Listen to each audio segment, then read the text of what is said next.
Kalau kau selalu pelik kan, kenapa oven rumah ni susah nak buat roti gebu? Walaupun resipi betul. Jawapan dia kan selalu dia steam. Dalam bakery, steam ni fungsi dia satu je. Beri masa untuk dough naik maksimum sebelum kulit mengeras. Oven rumah kita tak ada steam ni. Jadi kita kena create sendiri. Okey, teknik pertama, gunakan batu dalam tray besi macam dekat gambar atas ni. Batu ni kita panaskan sekali dengan oven terlebih dahulu. Bila roti masuk, kita tuang air panas kat atas batu tu. Kenapa dia berkesan? Sebab batu ni simpan haba tinggi. Air terus jadi uap. Steam naik cepat. Steam ni mesti berlaku dalam 5 ke 10 minit pertama. Bukan selepas roti dah keras tau. Okey, untuk teknik yang kedua pula, kita gunakan teknik tuala basah kita letak kat dalam tray. Tuala ni dia bertindak macam steam generator lah. Dia slowly.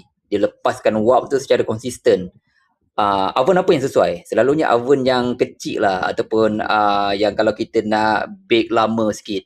So jangan guna tray aluminium tau sebab dia nipis. Uap tu tak generate stable.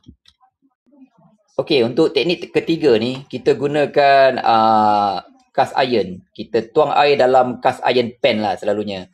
Teknik ketiga ni dia paling agresif sikit lah sebab cast iron ni disimpan haba yang sangat kuat. So bila air kena, wap air tu naik instant. Lepas tu dengan padat. Ini paling hampir dengan oven bakery lah. Tapi kita kena buat cepat dan selamat. Jangan buka pintu oven tu terlalu lama sangat. Function steam ni bukan untuk lembapkan roti. Steam ni untuk delay dia punya crust formation dia tu. Bila kulit lambat keras, gluten tu sempat stretch. So gas sempat expandkan crumb tu jadi ringan dan gebu.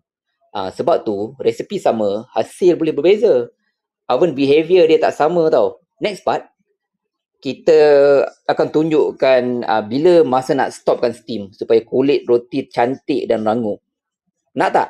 Kalau nak, stay tau. Jangan lupa untuk like, share tau. Manalah tahu dekat kawan-kawan yang tak pernah tahu pasal info ni. Okey, sampai takat ni saja. Bye-bye.